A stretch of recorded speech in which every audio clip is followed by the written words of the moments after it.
Friends, थंबनेलमध्ये जी Marathi sentences दिलेली आहेत ती तुम्ही वाचलेली असतीलच. जसे की तुम्हाला त्रास देण्याचा माझा कोणताही हेतू नाही, किंवा तुमच्याकडे दुर्लक्ष करण्याचा त्याचा कोणताही हेतू नाही, किंवा आमचा नियम मोडण्याचा कोणताही हेतू नाही. तर या सर्व सेंटेन्समध्ये आपल्याला काय दिसत आहे की एखाद्या व्यक्तीचा एखाद्याला त्रास देण्याचा किंवा एखाद्याकडे दुर्लक्ष करण्याचा किंवा नियम मोडण्याचा हा कोणताही हेतू नाही, म्हणजे हेतुपुरस्सर ही गोष्ट केली गेलेली नाही. तर अशा प्रकारची जी मराठी सेंटेन्सेस असतात ती इंग्रजीमध्ये ट्रान्सलेट करताना कोणत्या प्रकारचे स्ट्रक्चर हे तुम्ही फॉलो केले पाहिजे तेच आपण आजच्या व्हिडिओमध्ये शिकणार आहोत. म्हणजेच ॲडव्हान्स इंग्लिश स्ट्रक्चरमध्ये तुम्ही ही सेंटेन्सेस कशी बोलली पाहिजे तेच आपण आजच्या व्हिडिओमध्ये समजून घेणार आहोत. तर त्यासाठी सर्वात आधी आपण स्ट्रक्चर बघणार आहोत. जसं की इथे बघा, सर्वात आधी तुम्हाला सब्जेक्ट घ्यायचा असतो अशा प्रकारचे सेंटेन्स बनवताना. त्यानंतर तुम्हाला घ्यायचे असते हॅव किंवा हॅज हे सहाय्यकारी क्रियापद. त्यानंतर नो इंटेन्शन ऑफ, म्हणजेच याचा अर्थ ही एक फ्रेज आहे, याचा अर्थ काय होतो की कोणताही हेतू नाही, या अर्थासाठी आपण ही फ्रेज वापरणार आहोत, नो इंटेन्शन ऑफ. त्यानंतर तुम्हाला घ्यायचं असते व्ही फॉर फॉर्म, म्हणजे जे क्रियापद दिलेले असेल जी ॲक्शन करण्याचा तुमचा कोणताही हेतू नाही असे आपण सांगत असतो त्याचा व्ही फॉर फॉर्म, म्हणजेच त्याला आपण आयएनजी प्रत्यय असलेलं क्रियापदाचं रूप असं म्हणतो, ते घ्यायचं असते. आणि सर्वात शेवटी तुम्हाला घ्यायचं असते ऑब्जेक्ट.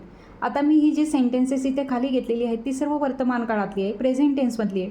पण ही सेंटेन्स जर पास्ट टेन्समधली असेल, जसं की हे सेंटेन्स बघा, तुम्हाला त्रास देण्याचा माझा कोणताही हेतू नाही, हे प्रेझेंट टेन्स झालं. परंतु तुम्हाला त्रास देण्याचा माझा कोणताही हेतू नव्हता, म्हणजे हे पास्ट टेन्स झालं. मग असं सेंटेन्स असेल तर ते इंग्रजी ट्रान्सलेट करताना तुम्हाला हे स्ट्रक्चर फॉलो करावं लागणार आहे. जसं की सब्जेक्ट घ्यायचा, त्यानंतर पास्ट टेन्समधलं हॅड हे सहाय्यकारी क्रियापद घ्यायचं, त्यानंतर same phrase no intention of, त्यानंतर व्ही फॉर फॉर्म आणि सर्वात शेवटी ऑब्जेक्ट. जे प्रेझेंट टेन्स असलं तर हॅव हॅज हे सहाय्यकारी क्रियापद घ्यायचं, आणि पास्ट टेन्स असलं तर हॅड हे सहाय्यकारी क्रियापद तुम्हाला घ्यायचं असते. तर मग आता ही सेंटेन्स आपण या स्ट्रक्चरनुसार इंग्रजीत ट्रान्सलेट करणार आहोत. जसं की फर्स्ट सेंटेन्स आता इथे बघा, मग इथे सर्वात आधी आपल्याला तुम्हाला या सेंटेन्समध्ये सब्जेक्ट घ्यायचा आहे. मग आता सब्जेक्ट कोणता आहे, तुम्हाला त्रास देण्याचा माझा, म्हणजे क्रिया कोण करणार आहे, मी करणार आहे, म्हणून माझा किंवा मी हे काय आहे, सब्जेक्ट आहे. त्यासाठी आपण काय घेत असतो, आय, म्हणून आपण इथे सुरुवातीला घेणार आहोत आय. आय नंतर आपण काय घेत असतो, सहाय्यकारी क्रियापद हॅव, म्हणून आपण इथे घेणार आहोत हॅव, आय हॅव. त्यानंतर घेणार आहोत फ्रेज कोणताही हेतू नाही, यासाठी आपण फ्रेज घेणार आहोत I have no intention of, I have no intention of, म्हणजे माझा कोणताही हेतू नाही. काय करण्याचा हेतू नाही, ॲक्शन, त्रास देण्याचा, म्हणजे हे झालं वर्ब, क्रियापद. मग त्यासाठी आपण बॉदर हा शब्द वापरतो, त्याचा व्ही फॉर फॉर्म आपण घेणार आहोत बॉदरिंग, म्हणून आपण इथे घेणार आहोत बॉदरिंग. आणि ऑब्जेक्ट काय आहे, कोणाला त्रास देण्याचा, तुम्हाला किंवा तुला, म्हणून आपण इथे काय घेणार आहोत, बॉदरिंग यू.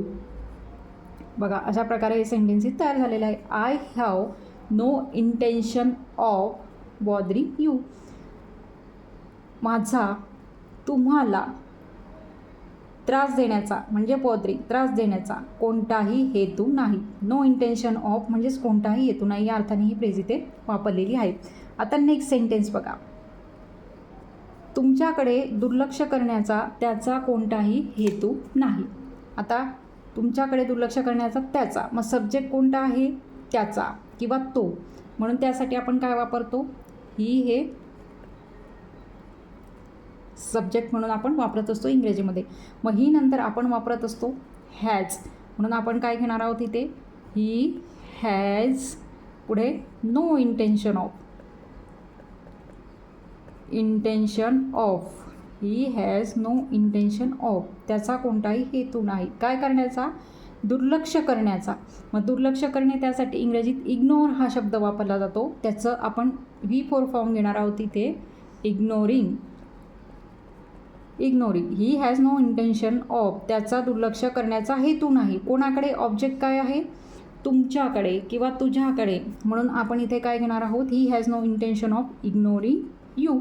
म्हणजेच तू, तुम्ही किंवा तुमच्याकडे, म्हणून आपण इथे काय घेतलेलं आहे, you. He has no intention of ignoring you. तर अशा प्रकारे हे सेंटेन्स हे ट्रान्सलेट झालेलं आहे.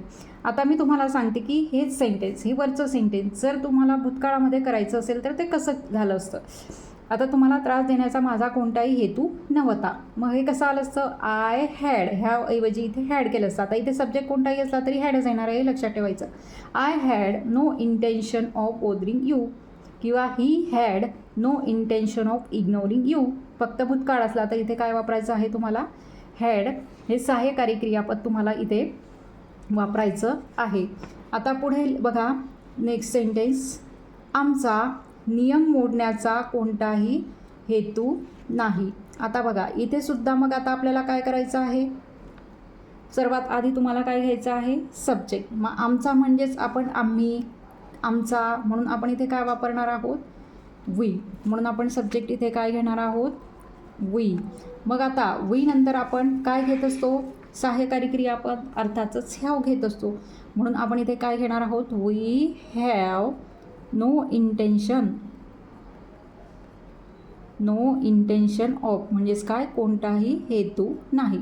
We have no intention of, आमचा कोणताही हेतू नाही काय करण्याचा, तर इथे काय दिलेलं आहे, नियम मोडण्याचा, म्हणजेच ब्रेकिंग द रूल. ब्रेक म्हणजेच मोडणे आणि ब्रेकिंग म्हणजेच वी फॉर फॉर्म वापरला आहे आपण इथे, म्हणून आपण इथे घेणार आहोत ब्रेकिंग.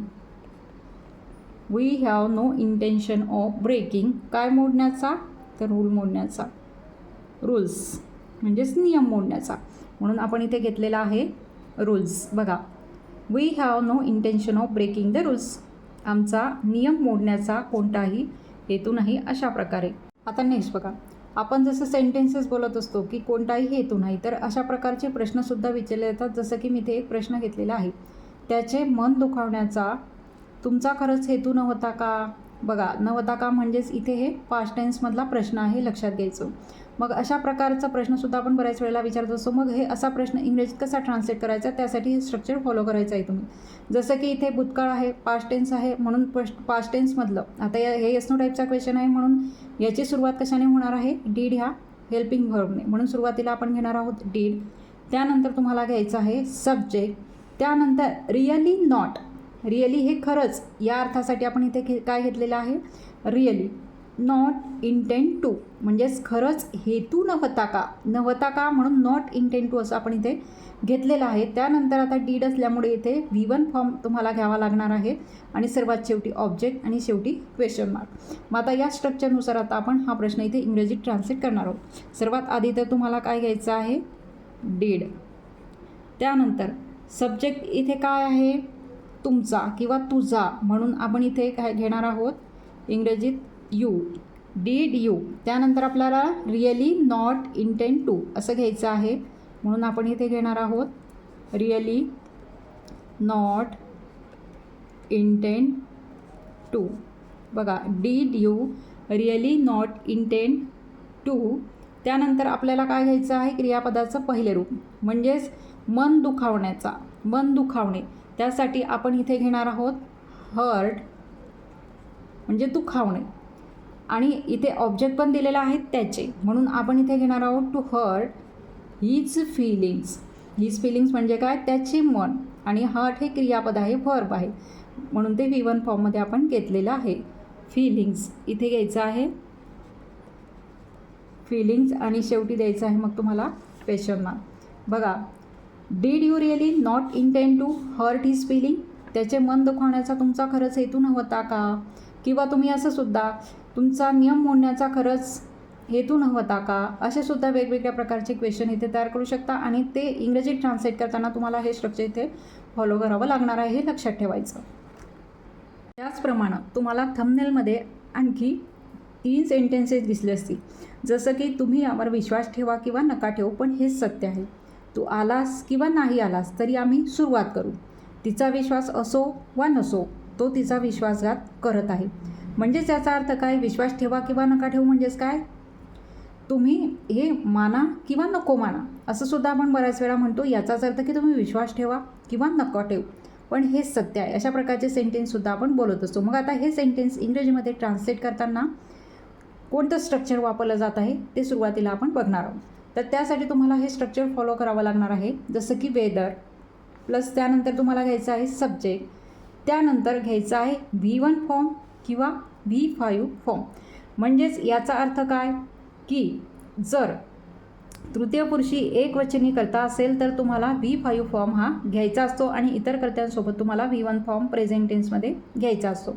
त्यानंतर तुम्हाला घ्यायचं असतं ऑर नॉट, म्हणजेच वेदर ऑर नॉट असं हे स्ट्रक्चर आहे. आणि सेंटेन्स इंग्रजीमध्ये ट्रान्सलेट करताना तुम्हाला अशा प्रकारचं हे स्ट्रक्चर घ्यायचं आहे. त्यानंतर सर्वात शेवटी तुम्हाला मेन क्लॉज घ्यायचा आहे. म्हणजेच याचा अर्थ काय की इथे बघा हे जे सेंटेन्स आहे इथे 2 सेंटेन्सेस दिलेले आहेत, 2 सेंटेन्सेस दिलेले आहेत. जसं की तुम्ही यावर विश्वास ठेवा किंवा नका ठेवू हे एक, आणि मेन काय आहे पण हेच सत्य आहे, हा मेन क्लॉज आहे. मग हे जे सेंटेन्स आहे ते वर्तमान काळात असू शकते, भूतकाळात असू शकते किंवा भविष्यकाळात असू शकते, म्हणजेच हे मेन क्लॉज आहे. मग ते तुम्ही ते स्ट्रक्चरनुसार त्या काळामध्ये तुम्हाला त्याचं ट्रान्सलेशन करायचं असतं. तर मग आता हे सेंटेन्स आहे ते आपण या स्ट्रक्चरनुसार इथे ट्रान्सलेट करणार आहोत. बघा म्हणजे सुरुवातीला तुम्हाला काय घ्यायचं आहे वेदर, म्हणून आपण इथे घेणार आहोत वेदर. नंतर काय घ्यायचं आहे तुम्हाला सब्जेक्ट, म्हणजे सब्जेक्ट काय आहे इथे तुम्ही, म्हणून आपण इथे घेणार आहोत यू, वेदर यू. आता विश्वास ठेवा किंवा नका ठेवू, म्हणून आपण इथे काय घेणार आहोत whether you believe it. Believe म्हणजेच काय विश्वास, बिलीव इट ऑर नॉट, म्हणजेच हे वेदर घेतलं, त्यानंतर सब्जेक्ट घेतला, त्यानंतर बिलीव इट ऑर नॉट विश्वास ठेवा किंवा नका ठेवू, किंवा तू मान किंवा नको मानू या अर्थाने सुद्धा इथे म्हणजे तोच शब्द जरी असला तरी तुम्हाला बिलीव इट ऑर नॉट हेच घ्यावं लागणार आहे. त्यानंतर आता आपल्याला काय घ्यायचं आहे मेन क्लॉज, म्हणजेच काय पण हेच सत्य आहे, म्हणजेच हेच सत्य आहे. This is the truth, this is the truth. बघा अशा प्रकारे हे सेंटेन्स मग इथे इंग्रजी ट्रान्सलेट झालेलं आहे. Whether you believe it or not this is the truth. तर आता या स्ट्रक्चरनुसार आपण हे सेंटेन्स इथे ट्रान्सलेट केलेलं आहे.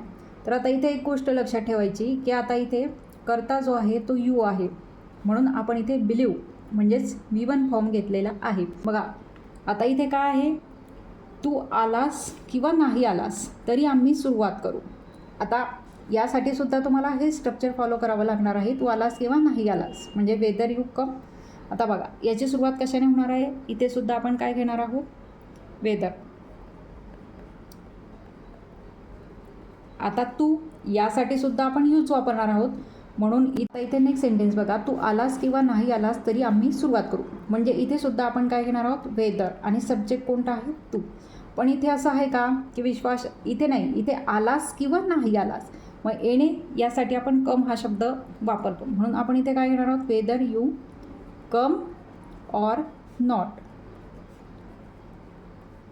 Weather you come or not, तू आलास किंवा नाही आला तरी काय आम्ही सुरुवात करू. म्हणजे हे जे सेंटेन्स आहे मेन क्लॉजचं हे कोणत्या टेन्समध्ये आहे, आम्ही सुरुवात करू फ्युचर टेन्समधलं, म्हणून आपण इथे काय घेणार आहोत we will start. We will start अशा प्रकारे हे सेंटेन्स येणार आहे. म्हणजे विश्वास ठेव किंवा नका ठेवू किंवा तू आलास किंवा नाही आलास त्यासाठी सुद्धा आपण हे स्ट्रक्चर फॉलो करणार आहोत. फक्त whether you come or not we will start अशा प्रकारे हे सेंटेन्स इथे ट्रान्सलेट होणार आहे. त्यानंतर आता नेक्स्ट बघा तिचा विश्वास असो वा नसो तो तिचा विश्वासघात करत आहे. आता इथे बघा आपण फर्स्ट सेंटेन्समध्ये सब्जेक्ट घेतला होता तू किंवा तुम्हीसाठी आपण यू वापरलं. मग आता इथे सब्जेक्ट आहे, काय आहे इथे सब्जेक्ट तिचा विश्वास म्हणजेच शी हा सब्जेक्ट येणार आहे, म्हणून आता आपण इथे घेणार आहोत वेदर शी. आता बघा इथे लक्षात ठेवा तुम्ही मी काय सांगितलेलं आहे वेदर नंतर सब्जेक्ट घ्यायचा तो घेतला आपण सी. नंतर जर तृतीय पुरुषी एकवचनी करता असेल तर आपण इथे बिलीव नाही घ्यायचं तर त्याला यस लावायचं आहे बिलीव्ज. इथे प्लुरल होतं म्हणून आपण बिलीव्ज घेतलं, पण सिंग्युलर जर असेल तर आपल्याला इथे काय करायचं आहे V5 फॉर्म घ्यायचा आहे लक्षात ठेवायचं. म्हणजे इथे येणार आहे वेदर शी बिलीव्ज असं ते येणार आहे, म्हणून इथे तुम्हाला घ्यायचं आहे BELIEVES whether she बिलीव्ज it or not. हा झाला एक क्लॉज. नंतर आता आहे मेन क्लॉज तो तिचा विश्वासघात करत आहे, म्हणजे हा कंटिन्युअस टेन्स आहे, प्रेझेंट कंटिन्युअस टेन्समधलं हे वाक्य आहे. म्हणून आपण हे कसं घेणार आहे, whether she बिलीव्ज it or not. तो म्हणजे ही नंतर इज, आणि विश्वासघातसाठी आपण बिट्रे हा शब्द वापरतो, त्याचा ING फॉर्म आपल्याला इथे घ्यावा लागणार आहे. बिट्रेईंग हर म्हणजे तिचा. बघा अशा प्रकारे हे सेंटेन्स मग इथे ट्रान्सलेट झालेलं आहे. तिचा विश्वास असो वा नसो, तो तिचा विश्वासघात करत आहे. वेदर शी बिलीव्ज इट, बिलीव्ज का घेतलं तुमच्या लक्षात आलेलं असेल, कारण इथे एकवचनी करता आहे म्हणून V5 फॉर्म घेतला. Believes it or not, he is betraying her, तो तिचा विश्वासघात करत आहे. अशा प्रकारे आता नेक्स्ट सेंटेन्स बघा. तो आला किंवा नाही आला तरी आम्ही सुरुवात करू. बघा आता आपण जे वर सेंटेन्स बघितलं त्याच प्रकारचं हे सेंटेन्स आहे.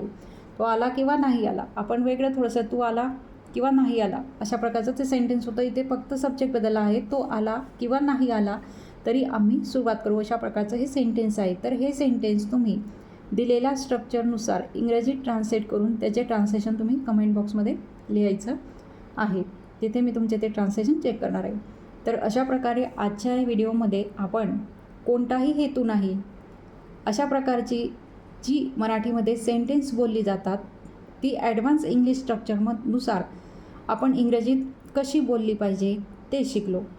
त्याचप्रमाणे वेदर ऑर नॉट यांचा उपयोग देखील इंग्रजी बोलताना कसा केला जातो ते सुद्धा मराठी वाक्यांद्वारे आपण शिकलो. तेव्हा आजचा हा माझा व्हिडिओ तुम्हाला कसा वाटला ते सुद्धा कमेंट करून नक्की सांगा, आणि व्हिडिओ जर आवडला असेल तर व्हिडिओला नक्कीच लाईक करा. थँक्यू.